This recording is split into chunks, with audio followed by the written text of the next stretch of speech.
오늘 본문 말씀을 읽을 때마다 저는 로마서 1장 18절 말씀이 떠오르는데요.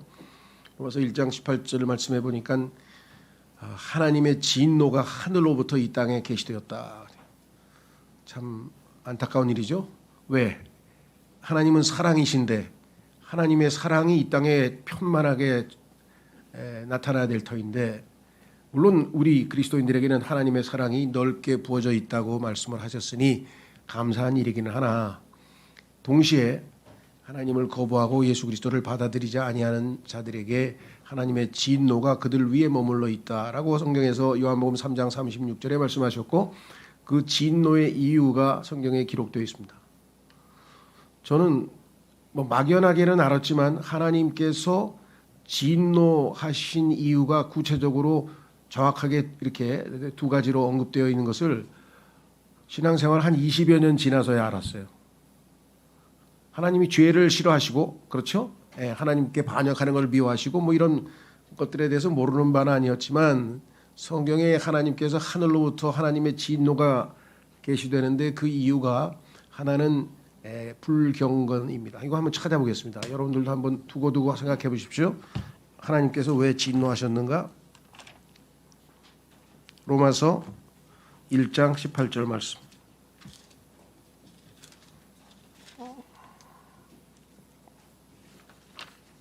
로마서 1장 18절 말씀.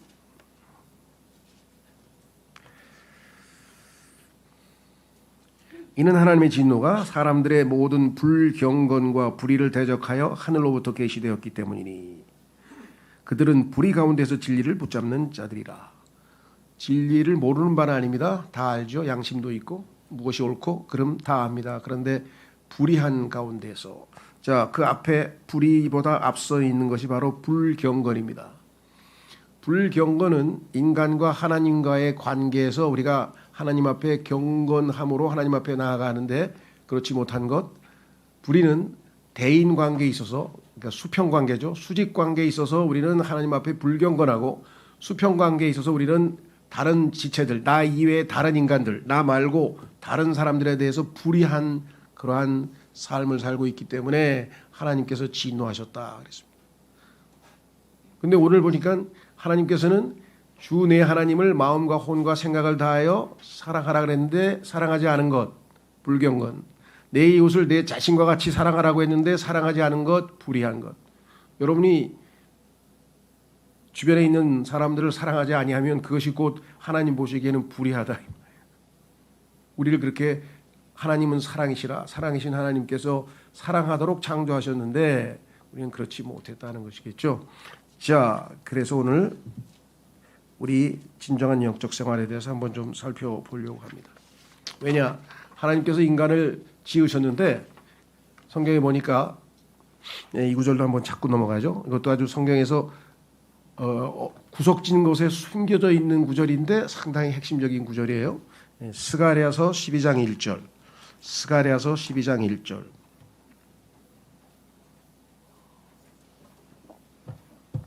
스가랴서 12장 1절 말씀 받들어 읽겠습니다. 이스라엘을 위한 주의 말씀에 엄중한 부담이라. 하늘들을 펼치고 땅에 기초를 놓으며 사람의 영을 그의 내부에 형성하는 주가 말하노라. 하늘들을 펼치고, 하나님의 위대한 창조 사역인데, 하늘은 왜 하나님께서 창조하셨는가? 땅을 위해서 창조하셨고, 땅은 왜 창조하셨는가? 사람을 위해서 창조하셨고, 사람은 왜 창조하셨는가? 하나님을 위해서 창조하셨는데, 하나님은 영이시기 때문에 하나님께서는 인간의 가장 속사람, 가장 깊은 곳에 영을 형성해 주셨다. 영을 만들어 주셨다 그랬습니다. 그래서 창세기 3장에서 아담이 영적으로 죽고 영이 고장나 버린 이래로 하나님과 우리와의 관계는 완전히 단절되고 두절되었죠. 다행히 예수 그리스도께서 오셔서 그분을 믿고 받아들인 자들에게는 성령께서 안에 들어오셔서 우리의 죽은 영을 되살렸죠. 그래서 우리는 다시 태어났다, 거듭났다 이렇게 말씀을 합니다. 죽었던 영이 다시 살아났습니다. 그래서 이제 하나님께서는 영이신 하나님과 교제하기 위해서 영적 생활을 하기를 원하시는데, 영적 생활은 하나님의 말씀을 믿는 생활이죠. 왜? 내가 너희에게 이른 말들이 영이요 생명이라. 하나님의 말씀이 영이요 생명이기 때문에 영적 생활이라고 하는 것은 뭐 아주 신비한 체험을 하고 막 어디 산에 가서 막 어떤 경건한 모습으로 기도만 하고 아니면 그런 게 아니라 하나님의 말씀을 믿음으로 자기 생각대로 사는 게 아니라 자기 이성대로 자기 감정대로 사는 것이 아니라 하나님의 말씀을 믿고 주님을 신뢰하는 그러한 생활인데, 그것이 이제 가능해진 거죠. 왜? 우리의 영이, 고장난 영이 회복이 됐잖아요. 살아났잖아요. 그렇죠? 그래서 이제 우리는 선택의 기로에 서 있는 것이죠. 새로 우리 안에 내주하시는 성령을 따라 성령을 좇아 살 것인가, 아니면 우리 바깥에서 우리를 여전히 자극하고 군림하고자 하는 죄, 즉 우리의 육신 안에 거하는 죄, 육신을 따라 살 것인가. 그래서 그리스도인의 삶은 매일같이가 투쟁입니다. 투쟁. 중립이 없어요. 가만히 있을 수가 없어요. 둘 중에 하나로 기울게 돼 있어요. 그렇죠?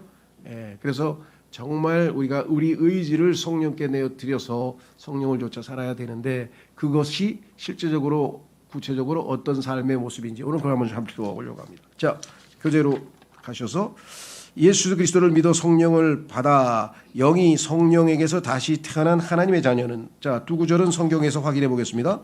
갈라디아서 3장 2절에 보면 내가 너희에게서 이것만을 알아보고자 하노라. 너희가 율법의 행위들로 성령을 받았더냐 아니면 믿음의 들음으로 받았더냐.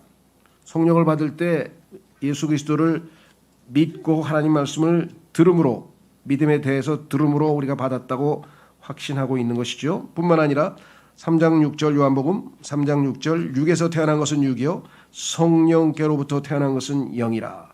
그래서 우리의 죽은 영이 성령께로부터 태어났습니다. 그래서 죽었다가 다시 태어났으니까 우리가 다시 태어났다 또는 거듭났다 이렇게 표현하는 것이죠. 하나님의 자녀는 이제 영적 생활을 시작하게 됩니다. 문제는 갓 태어난 어린아이로서 서투른 영적 생활이기에 많은 시행착오를 겪게 된다는 것입니다.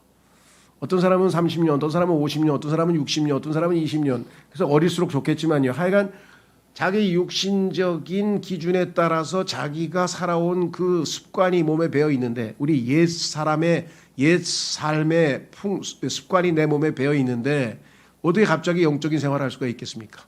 그러니까 자꾸 실패를 하죠. 어린애가 자꾸 넘어지듯이. 그렇죠? 그래도 애가 걸어다니려면은 최소 돌은 지나야 되잖아요. 빠른 애도 있다 그러지만 하여간 어쨌거나 우리도 영적 생활에서는 계속 넘어짐이 있을 수밖에 없는 거예요. 왜? 익숙치가 않으니까. 그렇잖아요. 그죠? 특히 늦게 예수님을 믿은 사람일수록 쉽지가 않죠. 영적 생활에 익숙하게 되는 데는. 그래서 부지런히 하나님의 말씀을 읽고 영이여 생명의 말씀에 익숙해져야 돼요. 하나님 말씀에 익숙해져야지만. 그렇죠. 우리도 그렇잖아요. 만약에 어떤 사람이 이 외국에 나가서 생활하게 돼서 그 나라 음식을 먹게 됐을 때 그 나라 음식이 처음부터 잘 맞는 건 아니잖아요. 그렇죠? 저도 하여간 그 올리브 맛있게 느낀 게 하여간 한 1년 이상 지나고 나서, 야, 이게 처음에는 짜고 이거 뭐 장아찌도 아니고 왜 이걸 먹나 그랬는데, 아, 이거 꼭꼭 씹으니까 거기서 기름이 살살 흘러나오는 게, 아, 이게 엄청 고소한 거네. 그렇죠? 그래서 하여간 막 일부러 막 수입 코너에 가서 저 검정색 그 올리브 사다가 입맛 없을 때 한 개씩 이렇게 먹으면, 그렇죠. 자, 그래서 영적 생활은 하여간 시간이 걸린다. 그래서 시행착오가 있다. 제일 영적 생활에 있어서 시행착오를 겪은 사람은 갈라디아에 있는 교회들이었습니다. 거기 있는 성도들이 어떻게 생활했느냐 여기 써 있죠. 너희가 그렇게 어리석으냐. 너희가 성령으로 시작하였다가 이제는 육체로 완전해지고자 하느냐라는 질책은, 왜 이렇게 질책을 했느냐. 율법을 지키는 것을 영적 생활로 착각하고 있는 사람들에게 하나님께서 책망하시는 말씀입니다. 예수 그리스도를 믿고 구원받았다. 나는 하나님의 자녀다. 이제 성령께서 내 안에 내주하신다. 그러니 내가 성령을 좇아 살고 성령의 열매를 맺어서 하나님께 영광을 돌려야지. 이렇게 돼야 되는데, 내 과거에 내 멋대로 살았으니까 이제는 율법을 열심히 지켜야지. 이렇게 가면 이제 문제가 생기는 거죠. 율법을 지키는 게 잘못됐다는 게 아닙니다. 얼마나 좋은 겁니까? 예수님은 다 지키셨는데. 문제는 지킬 수가 없다는데 문제가 있는 것이. 지킬 수가 없다는데. 그렇죠? 예. 그래서 저기 나와 있는 것은 안일하거나 방종하는 율법 무용론은 또 다른 극단입니다. 이게 무슨 말씀이냐? 나는 율법 하에 있지 않냐고 은혜 아래 있어 이제. 율법은 나랑 아무 상관도 없어. 왜? 나 율법에 대해서 죽었잖아. 그래서 나는 이제 율법은 나에게 아무런 상관이 없어. 그렇게 내 마음대로 살아도 되는 거야. 그리스도께서 내게 자유를 주셨다고.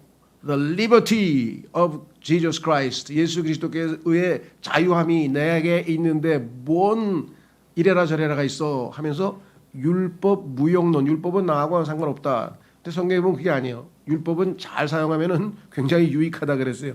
용도에 맞게만 사용하면.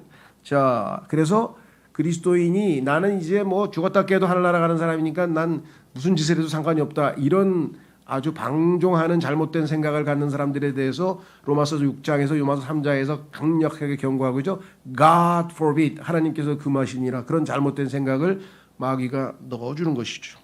자, 그렇다면 성경이 말씀하시는 올바른 영적 생활은 과연 무엇일까요? 첫 번째, 그리스도인의 생활, 곧 진정한 영적 생활이란 단지 기계적인 방법으로 일정한 금지 항목을 만들어 놓고 지키는 것 이상을 말합니다.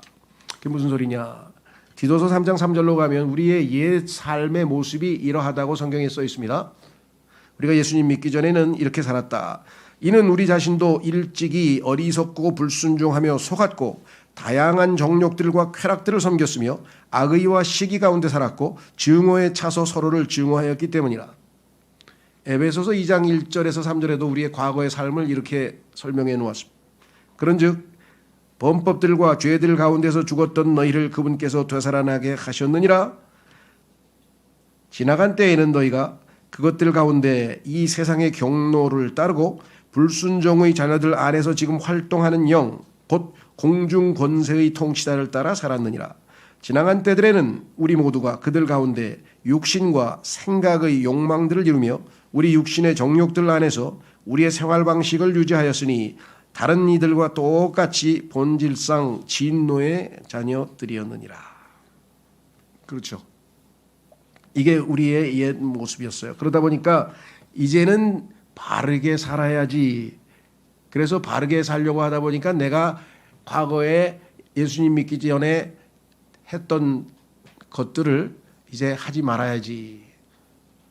옛날 우리 그 초기에 기독교 들어왔을 때는 이제 소위 말하면 술, 담배, 주체문 술, 담배 끊으면 아주 이제 상당히 그래도 신앙생활 잘하는 사람. 그렇죠? 예, 선교사들이 와가지고 보니까 한국 사람들이 이게 아주 술, 담배에 아주 쪄들어 있는 것을 보고 예수님 믿는 사람들은 술, 담배를 하면 안 됩니다. 이렇게 해가지고 또 다른 이상한 율법을 하나 만들었죠. 뭐 그게 나쁜 건 아니죠. 건강하고 건전하고 좋은 건데 그것이 자기가 영적 생활을 하고 있다는 근거처럼 생각하면 안 되는 거죠. 뭘 하나 하고 안 하고를 떠나서. 그래서 보면은 미국식 근본주의라고 하는 것이 맹점이 거기에 있어요. 계속 거기는 하라 하지 마라가 너무 많아요. 예. 뭐 저기를 입네 옷 입는 것부터 시작해서 머리서부터 시작해가지고 뭐 넥타이 매는 것부터 생각해가지고 뭐 그런 하라 하지 말라가 그러니까 하라는 것 하고 하지 말라는 것 안 하고 그러면 그것이 영적 생활인 것처럼 착각하는 것이 문제라는 것이죠. 여기 지금 얘기한 것처럼 뭘 하고 안 하고에 달려 있는 게 아니라는 거죠. 자, 그러면 어떻게 해야 되느냐?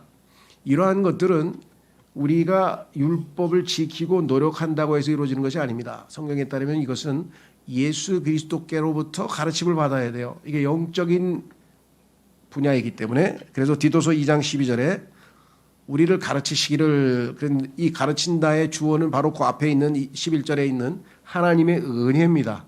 하나님의 은혜가 의인화되어서 하나님의 은혜가 우리를 가르쳐 주신다 그랬어요. 율법이 아니고 하나님의 은혜가 우리를 가르치시는데 불경건과 세상적인 정욕들을 거부하고 예전에 우리는 불경건했는데 그다음에 예전에 우리는 세상의 정욕을 따라 살았는데 그것들을 거부할 수 있는 힘은 성령의 권능으로부터 나오는 거죠. 그래서 예수 그리스도께서는 우리로 하나님의 은혜를 통해서 우리에게 이것을 가르쳐 주신다 그랬어요. 두 가지를 거부하고, 그래서 신앙생활은 항상 거부하는 것부터 시작이 되는데, 두 번째, 우리로 하여금 냉철하며 의롭고 경건하게 이 현 세상을 살게 하셨으며, 그래서 이 다섯 가지 항목을 하나님의 은혜가 우리에게 가르쳐 주신다 그랬습니다. 그런데 이것은 말씀드린 것처럼 하나님의 은혜를 통해서 이루어지는 것이지 율법을 지키는 그와 같은 우리의 의지를 가지고 되는 것은 아니다. 그래서 우리의 의지를 성령님께 내어 드릴 때 이루어지는 일이다 그랬습니다. 자, 그래서 그리스도인들은 하나님을 사랑하고 이웃을 사랑하면 하라 하지 마라에 연연할 필요가 없어요. 자동적으로 안 하게 돼 있어요. 하나님을 사랑하는 사람들은 하나님이 싫어하는 일을 자동적으로 안 하게 돼 있고, 그렇죠. 예. 이웃을 사랑하는 사람들은 이웃이 싫어하는 일을 당연히 안 하게 돼 있습니다. 근데 그거를 하라 하지 말라고 율법화시키는 것 자체가 문제가 생기는 것. 자, 그래서 두 번째로 갑니다. 하라 하지 마라 그와 같은 율법을 지키는 것은 성경적 신앙생활, 즉 영적 생활은 아니다. 두 번째, 자유다. 진정한 영적 생활은 율법 무용론을 내세워 느슨하고 안일한 방종의 삶을 의미하는 것도 아닙니다. 많은 사람들이 방종의 삶을 사는 그 근거 구절로 로마서 6장 14절을 얘기합니다. 이렇게 써 있죠. 이는 죄가 너희를 지배할 수 없을 것이기 때문이니 너희가 율법 아래 있지 아니하고 오직 은혜 아래 있기 때문이라. 율법 아래 있지 않다는 그것만 딱 따서 난 율법 안 지켜도 돼. 나는 아무 상관없어. 괜찮아. 모든 것이 적법해. lawful. 나는 무슨 짓을 해도 법을 어기는 게 없어. 왜? 율법은 나에게 해당이 안 되는 거니까. 로마서 7장에서 율법에 대해서 죽었다 그랬잖아. 나는 율법에 대해서 죽었는데 율법이 나에게 대해서 이래라 저래라 할 수 있는 권한이 없다. 이렇게 생각해서 아주 방종의 삶을 사람들이 있다는 거죠. 자, 그러면서 근거 구절로 갈라디아서 5장 1절을 제시합니다. 갈라디아 5장 1절. 그러므로 그리스도께서 우리를 자유롭게 하신 그 자유 안에서 굳건히 서고 다시는 속박의 멍에를 매지 말라. 갈라디아서라고 하는 이 책은 정말로 신앙생활에 있어서는 아주 핵심에 해당하는 부분이기 때문에 여러분들이 잘 소화를 해내야 되고, 교회에서도 몇 번 했고요. 보통 갈라디아서의 그 주석에 보면은 부제로 그리스도인의 자유의 헌장 이래가지고 써 있습니다. 율법이 아니고 진정한 자유 안에서 주님을 따르라, 뭐 이런 좋은 내용들이 많이 있는데, 하나님께서는 정말 모든 필요를 다 아시는 것 같아요. 우리가 그렇죠. 로마서라고 하는 것은 아시다시피 믿음으로 의롭다고 하나님 앞에 인정받는 것이죠. 오직 믿음으로 의롭게 되는 것, 의롭다고 인정받는 것이라고 한다면, 갈라디아서는 믿음으로 의롭게 된 사람이 믿음으로 계속해서 의롭게 살아간다는 얘기예요. 여기는 구원받는 얘기라고 한다면 여기는 계속해서 믿음으로 의롭게 살아가야 되는데, 그게 아니라 율법을 지키는 노력으로 함으로써 시작은 성령으로 시작했는데, 믿음은 성령과 연관이 되어 있죠. 실제적으로 삶은 성령이 아닌 육체로 완전해지려는 어리석은 짓을 저질렀다. 그래서 성경에서는 예수님이 주신 그 자유를 왜 다시 속박의 멍에를 지려고 다시 율법을 지키려고 하라 하지 마라 하라 하지 마라 하라 하지 마라. 저희 교회에서도 비슷한 일이 좀 있었죠. 뭐 교회에서는 어떻게 해야 된다, 하지 말아야 된다, 해야 된다, 하지 말아야 된다, 이런 걸 정해놓자고 이제 얘기를 하셨는데, 근데 과거에 그리스도인의 자유에 속한 일을 왜 그걸 꼭 규율로 정해야 되느냐. 그렇죠. 자, 그래서 여기 분명히 뭐라고 얘기했는 거 아니? 속박의 멍에를 다시 얽매이지 말라, 이렇게 분명히 되어 있습니다. 자, 그래서 자유를 누리되 방종에 이르면 안 된다는 거죠. 그래서 율법하에 있지 않지만 모든 것이 적법하지만, 그러나 모든 것이 나에게 유익하고 적합한 것인가? 그렇지는 않다라고 성경에 말씀하셨네요. 아주 중요한 구절입니다. 자, 고린도전서 6장에 있는 글과 10장에 있는 걸 한번 확인해 보겠습니다. 고린도전서 6장 12절. 앞부분만 우리가 적용하면 곤란하죠. 모든 것들이 나에게 합법적이나, 율법이 하라 하지 마라가 나에게 해당이 안 되니까 나는 율법 아래 있지 아니하니까 나는 은혜 아래 있기 때문에 율법이 아무 상관없으니까 합법적이죠 모든 것이. 근데 모든 것들이 적합한 것은 아니 좋습니다. 모든 것들이 적합한 것은 아니니라. 그렇죠. 나에게 적절하게 나에게 유익이 되는가 그건 아니죠. 뭐든지 다 할 수 있지만 모든 것들이 나에게 합법적이나 나는 어떤 것의 영향력 아래에도 놓이지 아니하리라.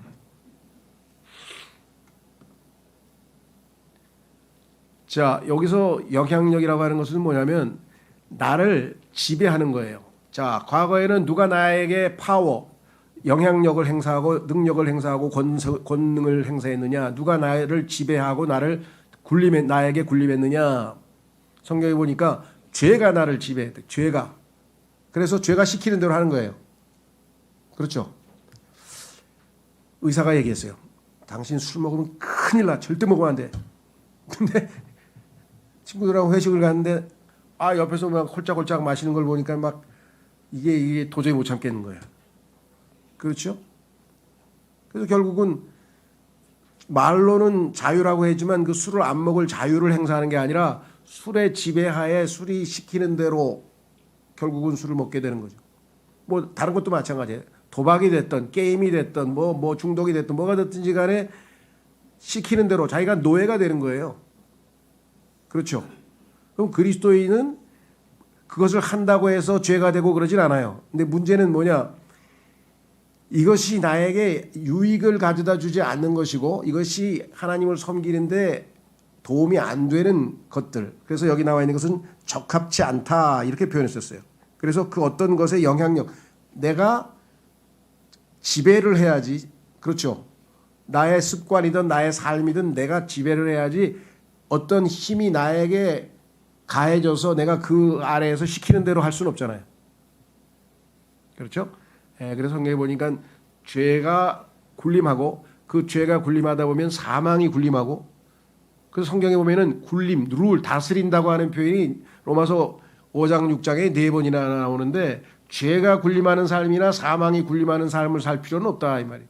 오직 오히려 그리스도인은 은혜가 군림하게 하고 내가 은혜 안에서 군림하는 그래서 주관적인 내가 성령님께 내 자신을 내어드리는 그런 삶을 산다. 똑같은 얘기가 비슷한 얘기가 고린도전서 10장에도 써 있네요.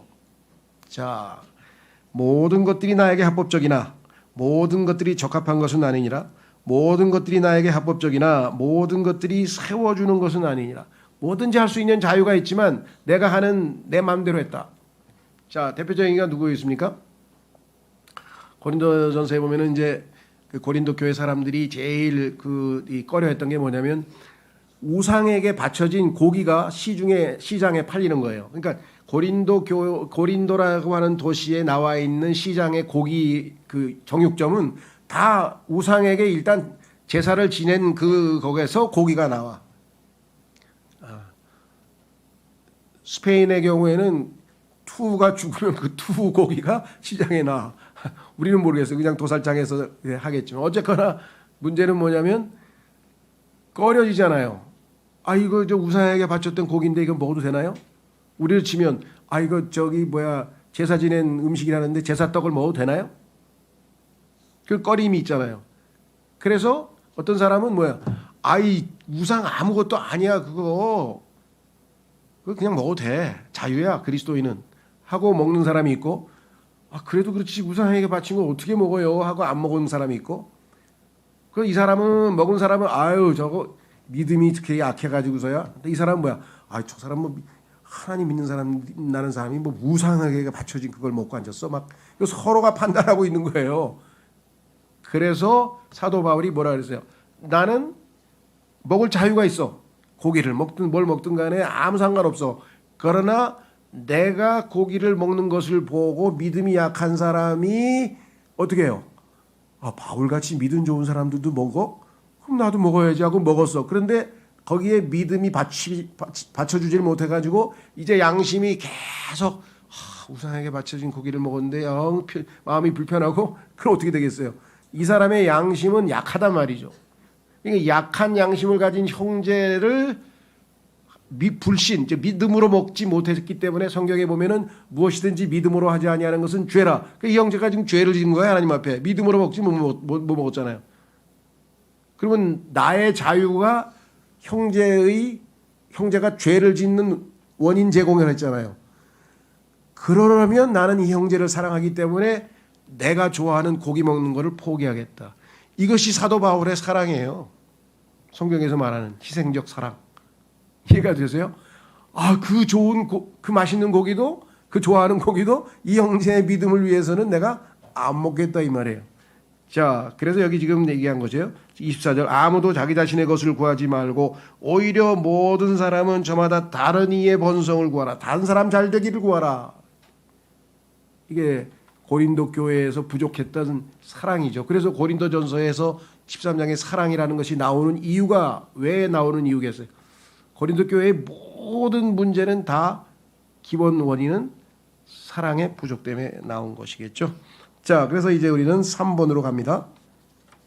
진정한 영적 생활은 외적인 것이 아니라 이래라 저래라 뭐 외적인 것이 아니라 내적인 것입니다. 즉 하나님과 사람을 거스르는 탐심을 갖지 않는 것입니다. 자, 출애굽기 20장 17절에도 기록하기를 너는 내 이웃의 집을 탐내지 말지니라. 너는 내 이웃의 아내도 그의 남종도 그의 여종도 그의 소도 그의 나귀도 내 이웃의 것은 어떤 것도 탐내지 말지니라. 이 땅에서 일어나는 범죄의 거의 90%는 남의 것 탐내다가 자기 것에 만족하면 내가 처해 있는 여건과 내가 가지고 있는 물질과 내가 속해 있는 모든 그런 것에 만족하면 뭐 도둑질할 이유가 뭐가 있겠어요? 남에게 탐낼 이유가 있어요? 질투하고 시기하고 할 이유가 없겠죠. 그렇죠? 이 탐욕이라고 하는 무서운, 그래서 성경에 보니까 골로새서 3장, 에베소서 5장에 탐욕은 우상 숭배라고 써 있어요. 많은 그리스도인들이 난 우상 숭배 안 해요. 저는 뭐 돌부처나 무슨 뭐 하루방이나 뭐 또 뭐 이렇게 그냥 도깨비 이런 데다 절 안 해요. 저는 그것만이 우상 숭배가 아니고 우리 마음이 탐욕을 가지고 있다면 그것은 우상 숭배라고 성경에 분명하게 기록돼 있어요.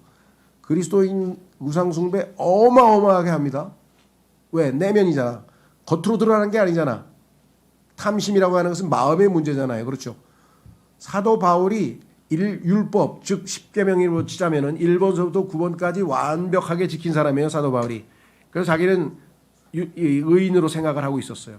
근데 어느 날 10번째 탐심하지 말라고 하는 계명이 자기에게 임하자 자기 속에 있는 탐심이 들통이 나가지고 내가 죄인임을 인정하노라. 탐심으로 인해서 사도 바울은 죄인인 걸 알게 됐어요. 여러분 어떠세요? 저도 그랬어요. 형제를 미워하는 자는 살인자라. 그 말씀을 듣는 순간에 하나님 앞에 그냥 죄인이라는 것이 그냥 금방 드러나더라고요. 그렇죠? 자, 그래서 여기 지금 말씀한 것처럼 로마서 7장으로 가보면 탐심으로 인해 자기가 죄인인 걸 아는 것을 고백하고 있습니다. 사도 바울이. 그렇다면 우리가 무슨 말을 하겠느냐? 율법이 죄냐? 하나님께서 금하시기를 원하노라. 율법은 선하고 거룩하고 좋은 건데 율법이 왜 죄입니까? 율법을 어기는 게 죄지. 율법에 의하지 아니하고는 내가 죄를 몰랐으리라. 율법에 보니까 자기가 죄인인 걸 알았는데 어떤 거냐? 그게 바로 탐내지 말라는 거였죠. 이는 너는 탐내지 말지니라 하고 율법이 말하지 아니하였다면 내가 정욕을 몰랐을 것이기 때문이라. 그러나 명령에 의하여 계기를 잡은 죄가 내 안에서 온갖 부류의 욕구를 야기하게 했느니라. 이는 율법이 없이는 죄가 죽었기 때문이라. 죄는 율법에 써 있는 것을 가지고 권한을 행사하는 거죠. 율법에 여기 하지 말라는데 했잖아요. 그 죄를, 그죠? 이는 한때 내가 율법 없이 살아 있었으나 명령이 왔을 때, 탐심하지 말라라고 하는 명령이 왔을 때 죄가 되살아나서 나는 죽었기 때문이라. 그래서 우리가 이것을 영적인 죽음이라고 하죠. 그래서 하나님 앞에서 우리가 죄인인 것은 내적인 마음에서 일어나는 탐심으로 말미암아 죄가 성립하는 것이다. 자, 그래서 주님께서는 이렇게 우리의 마음 속에서 일어나는 것, 제가 아까 한 가지만 얘기했는데 한 가지 더 있네요. 마태복음 5장 28절. 그러나 나는 너희에게 말하노니 누구든지 어떤 여자를 보고 그녀에게 정욕을 품는 자는 이미 자기 마음 속으로 그녀와 간음한 것이라. 마음에서 일어나면 이미 하나님께서는 간음한 것으로 봅니다. 미움도 마찬가지. 요한일서 3장 15절 누구든지 자기 형제를 증오하는 자는 살인자니라. 그리고 어떤 살인자도 그 안에 영생이 거하지 아니하는 것을 너희가 아느니라. 자, 그래서 중요한 것은 영적 생활은 내적인 생활이다. 외적으로 형식적으로 뭐 종교 생활하고는 직접적인 연관이 없다 그랬습니다. 자, 그렇다면은 내가 하나님을 마음과 혼과 생각과 힘을 다해 사랑해야 되는데 구체적으로 내가 하나님을 사랑하고 있다는 것을 무엇으로 가늠해 보냐 이거예요. 하나님 사랑하는 것 같지가 않아. 왜? 마음이 냉랭해요. 사랑이라고 하는 것은 막 가슴이 그냥 벌렁벌렁하고 막 심장이 벌렁벌렁 뭔가 그냥 이렇게 그래야 되는데 난 하나님하고는 하나님을 아무리 생각해도 그런 감정, 우리의 감정, 패션을 사랑으로 착각하게 되면은 그렇게 생각하는 사람이 있죠. 그럼 어떻게 돼요? 이 사람들은 잘못된 해결책을 찾는 거예요. 기도원으로 가는 거예요. 산속으로 가는 거예요. 외치는 거예요. 주여 삼창하고 찬송가 부르고 뭐 성령의 담비 뭐 한 30분 부르고 그다음에 주여 사랑합니다 한 30분 해봐요. 그럼 막 가슴이 그냥 확 타올라. 버스 타고 내려오다 다 식어버렸어. 근데 도로 올라가야 돼. 버스 타고 내려오다가 뭐 또 맹맹해. 왜 이러지? 이거 반복하는 사람 많아요. 기도원에 왜 오셨어요? 마음이 냉랭해요. 이 감정 따라 하는 게 감정이 중요한 게 감정이 나중에 오는 거죠. 말씀, 믿음, 그렇죠. 믿음 다음에 감정이 와야 되는데 믿음은 행사 안 하고 감정만 찾다가 구원 못 받은 것 같아요. 그러니까 마음이 냉랭해요. 마음이 냉랭해 가지고 구원 잃어버렸다고 생각하는 사람도 또 주변에 있어요. 항상 뭐가 막 그냥 주님만 생각하면 눈물이 줄줄 흐르고 십자가 생각하면 눈물이 줄줄 흐르고 찬송가 부르면 막 뜨겁고 막 이래야 되는데 그러니까 그냥 불로 그 찬송만 부르는 게 불이 임해야 되는. 불이 임하는 건 간단해요. 하나님의 말씀을 신뢰할 때 엠마오로 가는 사람들처럼 우리의 마음이 타오르지 아니하더냐, 마음이 뜨겁지 아니하더냐. 예수님께서 성경의 말씀을 풀어주실 때 그게 성경에서 말씀하시는 뜨거움인데 하나님 말씀을 읽고 깊이 묵상하면 하나님의 그 마음이 우리에게 전달이 되잖아요. 영이니까, 영이요 생명이니까. 근데 그런 정상적인 방법이 아니고 이상한 방법. 그래서 성경에서 이걸 뭐라 그랬느냐? 이상한 불로 하나님 앞에 경배드리는 자는 다 죽었어요. 번제단에 있는 걸로만 향불을 피워야 되는데 이상한 불, 스트레인지 파이어를 가지고 왔던 아론의 두 아들은 자기 방식대로 하나님께 경배하다가 다 즉사하고 말았죠. 자, 그래서 우리는 만족할 만큼 하나님을 사랑해야 합니다. 하나님 사랑하고 있다는 증거는요, 내게 처해 있는 모든 것에 만족하는 거야. 월급, 아내, 자녀, 이웃, 건강, 내가 처해 있는 모든 여건에 하나님 감사합니다 하는 마음이 있으면, 자족하는 마음이 있으면 그것은 하나님을 사랑하고 있다는 것이죠. 왜? 만약에 내가 만족을 안 하고 불만이면 어떻게 돼요? 그건 하나님께 질투하는 거지. 왜? 하나님 왜 나 월급 요거밖에 안 줍니까? 돈 좀 더 주십시오. 하나님 나 왜 맨날 이렇게 아픕니까? 좀 건강도 주십시오. 그러면 하나님이 나에게 주신 것에 대해서 만족하지 아니하고 계속 불만을 표출하는 얘기는 하나님이 가지고 있는 걸 안 줬으니까 하나님에 대한 뭐예요? 이 질투가 되는 거예요. 그렇죠? 그래서 만족하고 있는 것은 바로 내가 하나님 앞에 진심으로 하나님을 사랑하고 있다는 증거인데요. 자, 확인해 보겠습니다. 마태복음 22장 37절. 예수님께서 그에게 같이 말씀하셨느니라. 너는 너의 마음을 다하고 너의 혼을 다하고 너의 생각을 다하여 주 너의 하나님을 사랑할지니라. 하나님께서 기대하시고 있는 것은 하나님은요, 자신의 아들까지, 가장 아끼시는 아들까지 우리에게 내어주셨어요. 그러면 지금 나에게 하나님께서 뭐가 아까워서 안 준 게 있으실까요? 그럴 리가 없지. 그럼 나에게 가장 적합하게, 가장 적절하게, 가장 좋은 것으로 지금 현재 상태가 주신 거예요. 그렇죠? 예. 자, 그래서 두 번째, 우리는 어느 순간 잠잠히 하나님께 감사드린다는 것은 적어도 그 순간에 참으로 우리가 하나님을 사랑하고 있다는 증거입니다. 주변 사람들이 보면, 야, 저게 뭐냐, 저 꼴이, 아이고, 저게 뭐야, 저게 사는 거야, 저게? 이러고 주변에서는 조롱하고 뭐라고 할지 모르지만 내 마음이 하나님으로 인해 감사함으로 넘치고 있다면은 그 순간은 주님을 우리가 사랑하고 있다는 증거다. 그래서 에베소 5장 20절 하나님 곧 아버지께 모든 것들에 관하여 우리 주 예수 그리스도의 이름으로 항상 감사를 드리라. 이게 진정한 영적 생활이라 이 말이죠. 골로새서 3장 15절 그리고 하나님의 화평이 너희의 마음을 주관하게 하라. 오늘 아주 서희숙 형제님이 아주 적절하게 화평과 관련된 찬송을 아침에 오전에 여러 번 했는데요. 그 화평이 이르도록 너희 또한 한 몸 안으로 부르심을 받은 것이니라. 그리하여 너희가 감사하는 자가 되라. 마음이 화평하면요 하나님이 주신 선물이잖아요. 감사가 저절로 나오는 거예요. 그렇죠.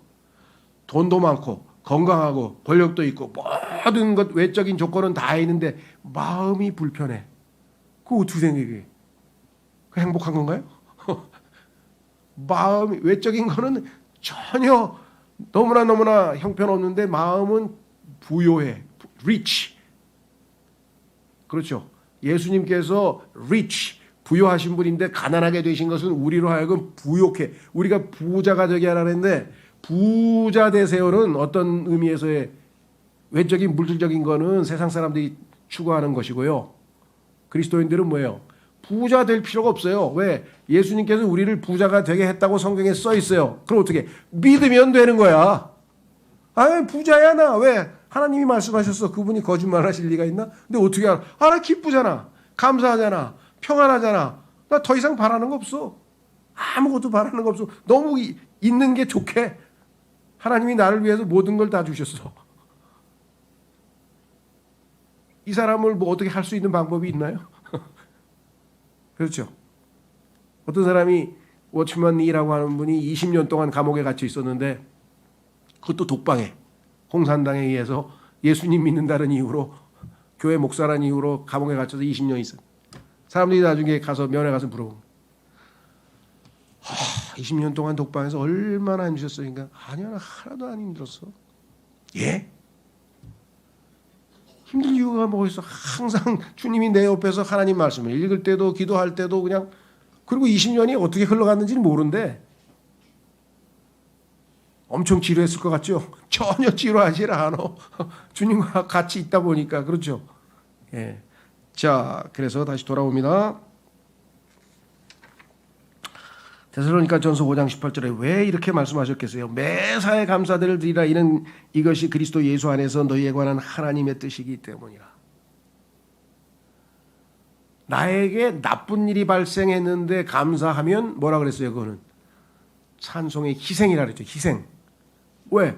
지금 내 기분으로는 감사할 기분이 아니야. 그런데 하나님의 말씀에 순종해서 감사합니다 했어. 그랬더니 진짜 감사하는 마음이 행복한 마음이 생기더라는 거죠. 이것을 초월적 삶이라 그래요. 이 땅에서 살기는 살지만 생활 방식은 뭐예요? 하늘에 있는 생활 방식으로 살아가는 거예요. 베드로가 물 위를 걸어가는 삶을 이 땅에서 매일매일 살아가는 거예요. 말씀을 붙들고 믿음으로. 근데 우리는 자주 물에 빠져서 탈이죠. 그럼 뭐 베드로도 빠졌는데 우리는 안 빠지나? 주여 구원하소서. 예, 불 속으로부터 빠져나왔죠. 자, 그 다음에 로마서 1장 21절에 보시면 이는 그들이 하나님을 알았을 때 그들이 그분께 하나님으로서 영광을 돌리지도 않았고 감사하지도 않았기 때문이라. 오히려 그들의 상상들 속에서 허망하여지고 그들의 어리석은 마음이 어두워졌느니라. 죄인들의 특징은 딱 한 가지입니다. 뭐예요? 불만이에요. 감사가 없어. 그래서 죄인들의 특징이 뭐예요? 그들의 마음에 뭐예요? 감사하지도 않았기 때문이라고 성경에 써 있잖아요. 그러면 항상 어리석은 마음이 어두워지고 상상이 허망해지고 비참해지는 거예요. 자, 세 번째, 우리는 조금도 질투를 내지 않을 만큼 사람을 사랑해야 됩니다. 그러니까 1번, 2번은 하나님을 사랑하는 것에 관한 얘기고 3번, 4번은 이웃을 사랑하는, 그렇죠? 하나님과 우리의 사랑, 수직관계, 나 이외의 모든 인간들과의 관계, 수평관계, 그것이 하나님 보시기에 올바른 관계는 뭐냐? 나 자신을 사랑하는 것처럼 이웃을 사랑하는 거예요. 그래서 어떻게 했느냐? 22장 39절에 읽고 넘어갑니다. 그리고 둘째도 그것과 같으니 너는 너의 이웃을 너 자신과 같이 사랑할지니라 한 것이라 그랬습니다. 그럼 구체적으로 이것이 어떻게 실천되는가? 우는 자와 함께 울고 기뻐하는 자들과 함께 기뻐해야 합니다. 그래서 로마서 12장 15절에 크게 기뻐하는 자들과 함께 크게 기뻐하라. rejoice라 이제 re라고 강조했죠. 우는 자들과 함께 울라. 이게 성령께서 나를 통제할 때만 가능해지는 거예요. 우는 자들과 함께 울라. 뭐 우리 민족은 워낙 이 이모션 감성이 발달돼 있어가지고 우는 데는 또 아주 도가 터 있죠, 그렇죠? 예. 그냥 기도원 가면 우는 사람 투성이야 그냥 여기저기서 촤 그렇죠? 예.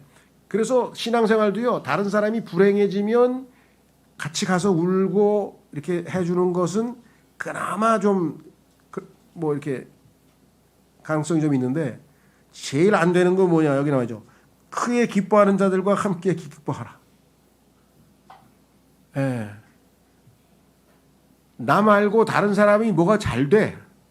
근데 그것도 내가 노력하고 애쓴 것보다도 훨씬 덜 했는데 내가 보기에는 저 사람은 내가 훨씬 더 올바르게 살았는데 왜 저 사람이 축복을 받아?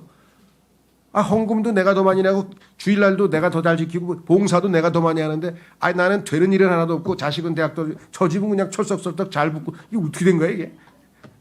그러면 여러분 어떻게 하겠어요? 하나님 앞에 가서 크게 기뻐해 주겠어요? 옛말이 맞네. 사촌이 땅을 사면 배가 그게 인간이지 뭐.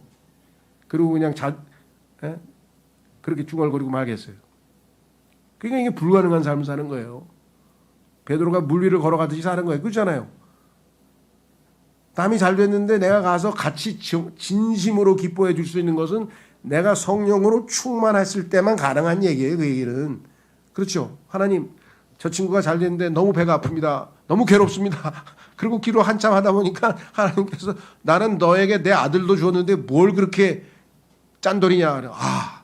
그래서 이제 하나님 앞에서 마음을 정리하고 그렇습니다. 하나님께서 나를 사랑하신 그 사랑을 내가 받았으니까 나도 그 사랑을 가지고 가서 기뻐하는 형제를 내가 진심으로 축하하겠습니다.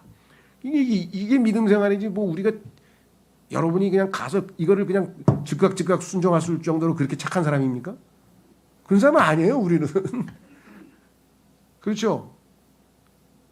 남 잘 된 거 보면 정말 배 아파서 못 살아요.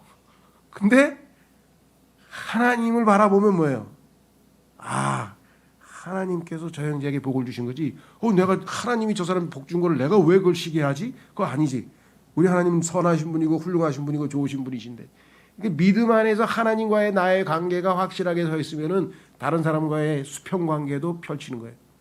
공산당은 왜 문제가 생기느냐? 공산주의 굉장히 좋은 겁니다. 왜?